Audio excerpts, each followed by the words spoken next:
Hello everyone, we are starting with section B. This is from Oswald paper.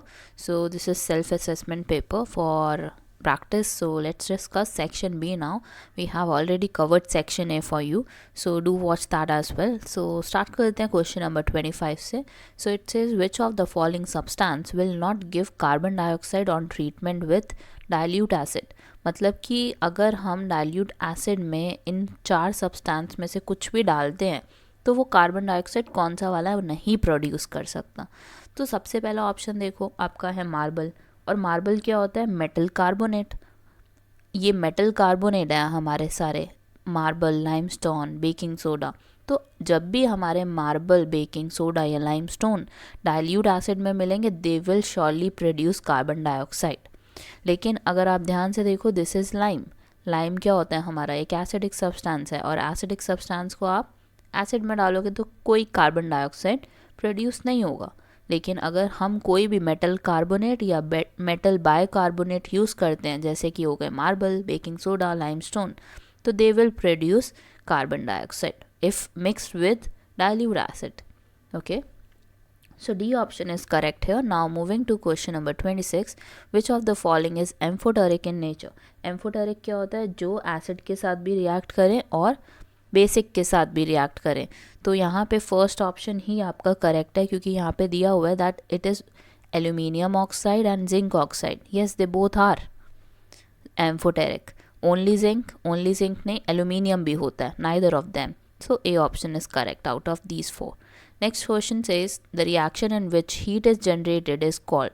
मतलब heat किस case में generate हो सकती है? Is it exothermic, endothermic, decomposition और प्रेसिपिटेशन? तो हमारा सी और डी तो बिल्कुल ही गलत है। हीट किस केस में जनरेट होती है? वो है आपका एक्सोथर्मिक। एंडोथर्मिक में तो रिलीज होती है। ये ध्यान रखना इन दोनों के बीच का डिफरेंस। मूव करते हैं नेक्स्ट क्वेश्चन पे, क्वेश्चन नंबर 28 पे। Match the acids given in column A with the correct source. Lactic acid हमें कहाँ से मिलता है? It is present in curd. Acidic acid किसका होता है? विनेगर। सिट्रिक एसिड किस में होता है? Lemon. Oxalic acid it is there in tomato. तो ए वाला किसके साथ मीट कर रहा है? फोर्थ के साथ। इसका मतलब ऑप्शन ए इज़ करेक्ट, क्योंकि ये देखो सिर्फ ए वाला फोर्थ के साथ कंपेयर हो सकता है और कोई भी नहीं। सो दैट और बाकी भी चेक कर सकते हो आप, ए ही ऑप्शन निकलेगा। मूव करते हैं नेक्स्ट क्वेश्चन पे, question number 29।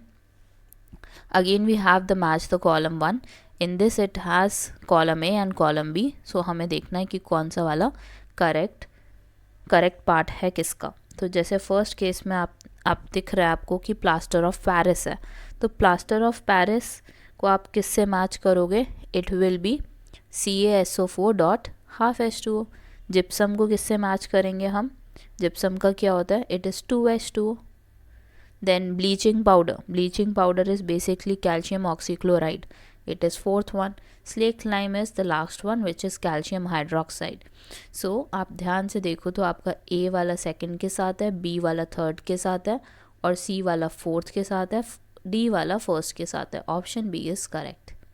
Now moving to question number 30, it says generally metal reacts with acid to give salt and hydrogen gas. Which of the following acids do not give hydrogen gas on reacting with metals? तो यहाँ पे हमें दिया हुआ है H2SO4, दूसरा आपको दिया हुआ है HCl, तीसरा दिया हुआ है HNO3 and that is HNO3। क्योंकि जो हमारा HNO3 होता है वो बहुत ही ज़्यादा ऑक्सीडाइजिंग एजेंट होता है, स्ट्रॉन्ग ऑक्सीडाइजिंग एजेंट होता है, तो इस वजह से कोई भी हाइड्रोजन गैस नहीं बन पाती। तो ये ध्यान रखना, this is very important part of it. Now moving to question number 31, it is assertion and reason 1. So in this it says 31th में we have reaction with quicklime and water to form slaked lime is characterized by increase in temperature. Reason दिया हुआ है कि increase क्यों करते हैं? कि chemical reaction हो रहा है। तो दोनों पार्ट तो सही हैं, लेकिन इन दोनों का कोई आपस में रिलेशन नहीं है। तो अगर आपस में एक्सप्लेनेशन नहीं है इसका, तो क्या ऑप्शन हो जाएगा हमारा? बी। नेक्स्ट क्वेश्चन देखो, क्वेश्चन नंबर 32। इसमें दिया हुआ है the nature of blood is slightly alkaline. Reason on a pH scale pH of blood is shown below. तो यहाँ पे अगर आप देखो तो हमारा जो स्लाइटली एल्कलाइन बोल रहे हैं ये, इसका मतलब क्या हो गया? 7 से थोड़ा सा ऊपर, और देखो इन्होंने थोड़ा सा ऊपर मार्क किया हुआ है ब्लड को हमारे. सो yes, assertion and reason are both of them true, and it is correct explanation as well. So yeah, A is the option. 34th देखते हैं. 33 is missing here. Okay, it's okay. 34 देखते हैं. Sky appears blue to passengers flying at very high altitude. Blue color has shortest wavelength in visible spectrum. So इस case में अगर आप ध्यान से देखो तो हमारा जो 34th क्वेश्चन है ए ही गलत दिया हुआ है. जब एब्सेंस होता है एटमॉस्फेयर का तो स्काई कैसा दिखता है, उन लोगों को डार्क दिखता है, ना कि ब्लू. It is dark. तो यही फॉल्स हो गया. इसका मतलब हमारा ऑप्शन कौन सा रह गया, एक ही केस में फॉल्स हो सकता है, वो हो गया option number D. Now question number 35. It says Sohan went door to door pushing a goldsmith. He promised to bring back the glitter of gold and dull gold ornaments. An unsuspecting lady gave a set of gold bangles to him, which he dipped in a particular solution. The bangles sparkled like new, but their weight was reduced drastically. The lady was sad. After a futile argument, the man beat a hasty retreat. Which of the following is used for dissolution of gold? तो dissolution ना सिर्फ एक ही चीज़ से हो सकता है, वो है aqua regia. मतलब कहीं ये ऐसे फ्रॉड भी हुए थे लोगों के साथ जहाँ पे उनके वो मांगते थे, वो गोल्ड ऑर्नामेंट्स मांगते थे और क्या करते थे, डिप कर देते थे सॉल्यूशन में. तो होता क्या है कि वो गोल्ड को मेल्ट कर लेता है एक तरीके से. वैसे तो हो नहीं सकता, किसी के साथ रिएक्ट नहीं करता, लेकिन सिर्फ एक ही ऐसा एलिमेंट है हमारे पास जिससे वो रिएक्ट करता है और डिक्रीज हो जाता है by weight. It is aqua regia. ठीक है, ध्यान रखना इसका. Question number 36. It says which of the following statement is correct about an aqueous solution of an acid and a base. So in this you can see we have higher the pH, stronger the acid. इसका मतलब क्या हुआ, higher the pH, weaker the acid, lower the pH, stronger the base, lower the pH, weaker the base. So इस case में अगर हम ध्यान से पढ़ें तो हमें दिख रहा है कि हमारा सेकंड वाला सही है, क्योंकि जितना ज़्यादा pH होगा उतना ज़्यादा वीक एसिड होगा. और लोअर द पीएच, अगर कम पीएच है तो वीकर बेस होगा क्योंकि वो एसिडिक होता है ना. So D option is correct. Now moving to question number 37. It says the blood leaving the tissues become richer in. अगर ब्लड लीव कर रहा है टिश्यूज में से तो वो किस में रिच हो रहा है, कार्बन डाइऑक्साइड में, वाटर में, हीमोग्लोबिन में या ऑक्सीजन में. तो वो किस में रिच होगा, it will be rich in carbon dioxide, क्योंकि वो क्या कर रहा है, ऑक्सीजन प्रोवाइड करता है और कार्बन डाइऑक्साइड छोड़ता जाता है. तो yes, it will be rich in carbon dioxide. Now moving to question number 38. And as air passes through nasal cavity, it is filtered in the nostrils, moistened by mucus, warm to the body temperature, or all of these. So if you look at it very carefully, all are very correct. सारे correct है बिल्कुल. Nostrils में क्या होता है, filter किया जाता है. मॉइस्चर कौन करता है, म्यूकस, जो लिक्विड प्रेजेंट होता है. देन और हमारे बॉडी को वार्म करने में हेल्प करता है, टेम्परेचर सेट करने में हेल्प करता है. So yes, all of these are correct. Now question number 39. It says match the terms in column A with those in column B. तो सबसे पहले कॉलम ए देखो, ट्रिप्सिन है हमारे पास. तो ट्रिप्सिन का मतलब ट्रिप्सिन को हम किससे मैच कर सकते हैं, it can be matched with the first one which is pancreas, trypsin, क्योंकि pancreas secrete क्या करते हैं, pancreatic juices, और उसके अंदर एक एंजाइम प्रेजेंट होता है, उसको हम क्या बोलते हैं, ट्रिप्सिन. अमाइलेस कहाँ पे प्रेजेंट होता है, सलाइवा में. So yes, first second one will be matched with saliva. Bile कहाँ पे प्रेजेंट होता है, it is there in liver, so it is produced by liver. So last one is pepsin which is a gastric gland. So pepsin is secreted from gastric gland, or we know the function of it is to break down proteins into polypeptides. So you can match now. So A with first, this is correct I think. A with first, B with fourth, and C with second, and D with the third one. So B part is correct. Now moving to question number 40. It says dash the key organ of cardiovascular system which act as a muscular pump, which is very easy, and the answer is heart. Next is which one among the following is the largest gland in the human alimentary canal. ये बहुत बहुत common question है, बहुत जगह आपने देखा होगा पूछा जाता है। It is liver. Largest gland कौन सा है हमारा in human body? It is liver. Now moving to next question which is question number 42. Let's start with question number 42. It says a student focuses the image of a candle flame placed at about 2 meter from a convex lens of focal length 10 centimeter on a screen. तो सबसे पहले जो हमें information दी हुई है, screen से लेकर lens तक का डिस्टेंस वो है हमारा अबाउट 20 सेंटीमीटर, और इन्होंने बोला है कि फोकल लेंथ कितनी है उसकी 10 centimetre. After that he moves gradually the flame towards the lens and each time focuses its image on the screen. धीरे धीरे क्या कर रहा है, वो मूव कर रहा है उसी फ्लेम को टूवर्ड्स द लेंस की तरफ लेकर जाने की कोशिश कर रहा है. Each time focuses its image on the screen. Now it says in which direction does he move the lens to focus the flame on the screen. मतलब फ्लेम कहाँ पे आना चाहिए आपका, स्क्रीन पे आना चाहिए. ऐसे कौन सी डायरेक्शन में वो मूव करें. First they are saying away from the screen. Away from screen नहीं हो सकता, जितना ज़्यादा आप स्क्रीन से दूर लेकर जाओगे वो इमेज आपकी स्क्रीन पे नहीं आएगी. सेकेंड, टूवर्ड्स द स्क्रीन, इससे भी चेंजेस नहीं आएंगे क्योंकि आप क्या कर रहे हो, स्क्रीन की तरफ लेकर जा रहे हो, तो उससे भी आपका फोकस नहीं होगा. Should not move the screen, इससे तो बिल्कुल ही नहीं होगा. लास्ट आपका बचता है towards the candle. Yes, this is the right answer, क्योंकि हमें क्या चाहिए, हमें अपना इमेज चाहिए बियॉन्ड 2f. तो अगर आपको बियॉन्ड 2f चाहिए तो ऑब्जेक्ट होना चाहिए, वो कहाँ पे होना चाहिए, बिटवीन f एंड 2f. तो हम क्या करेंगे, अपनी कैंडल को किस तरफ, अपने लेंस को किस तरफ मूव करेंगे, towards the candle, so that we can obtain the image on the screen.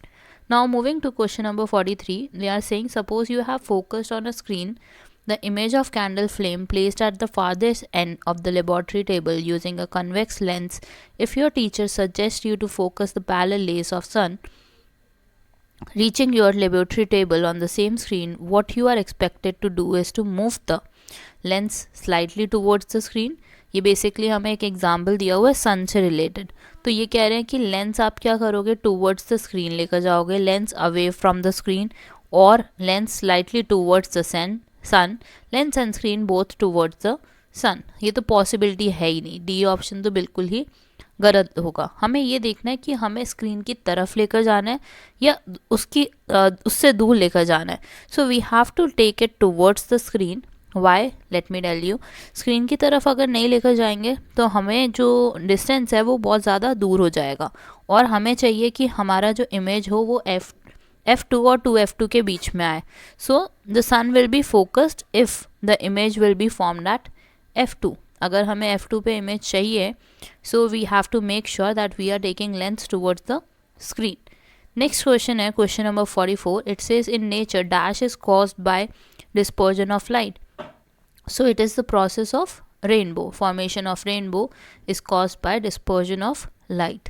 Next is the focal length of convex lens is not affected by. So first option दिया हुआ है इन्होंने हमें refractive index of the material for making the lens. It can affect the focal length. Material of the lens, it can. Ph, object distance, this is not the case.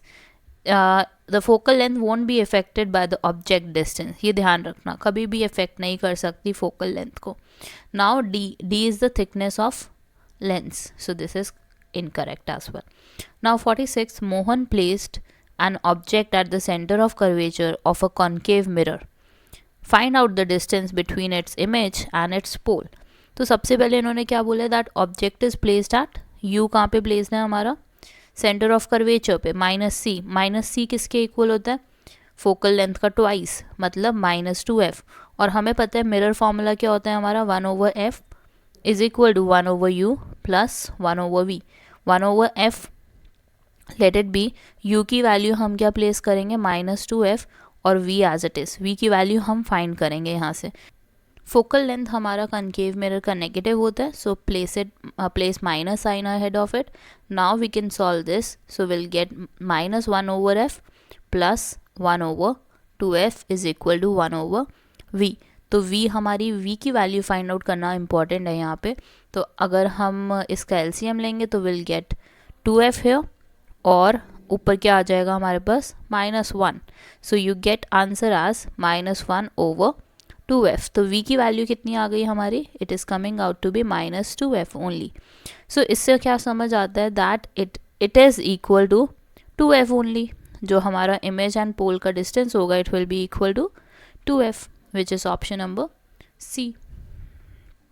Now moving to question number 47, it says the given diagram represent the path of light ray from air to different media A and B for a given angle of incidence. So you can see angle of incidence is 45 degree in the first one, and angle of refraction you can see is 45 degree again. Now in this case let's try to first find the NA and NB, क्योंकि हमें उन्हीं दोनों के बीच का relation निकालना है। So let's find NA first of all, that's for first diagram. So it will B sin I over sin R। So it is sin 45 over sin 45। तो sin 45 और sin 45 तो सेम ही होगा, तो that means it is 1 as the answer. Now finding NB, you will get sin 45 and sin R is 30 degree. तो 45 कितना होता है sin 45, it is 1 by √2 and sin 30 is 1 by 2। So you get √2 as the answer, or you can write it as 1.414। So you can see what relation between NA and NB। NA हमारा small है as compared to NB, it is less than NB। So you can see the option C is correct because NB in this case is greater than NA. So this is the answer. Now question number 48, last question of section B. So it says given velocity of light in air is 3 × 10 raised to 8 meter per second and velocity of light in a medium is 1.5 × 10 raised to 8 meter per second. What is the refractive index of the medium? तो refractive index कैसे निकलता है, जैसे कि यहाँ पे हमें क्या दिया हुआ है इन्फॉर्मेशन, हमें दिया हुआ है velocity of light in air which is 3 × 10 raised to 8 and you have velocity of light in a medium which is 1.5 × 10 raised to 8. So 10 raised to 8 and 10 raised to 8 can be cancelled and you get 2 as the answer. कई बच्चे मेरे से पूछते हैं कि 3 over 1.5 कैसे 2 आया। सो यार बहुत सिंपल है, पॉइंट हटाओ 30 यहाँ पे आ जाएगा और it will give you 2 over 1। और भी तरीका है, 1.5 का डबल क्या होता है यार 3। So yes this is the answer, option number A is the answer for this one. Now we'll be moving to section C in the next video, so do watch that as well. Thank you for watching, have a great day.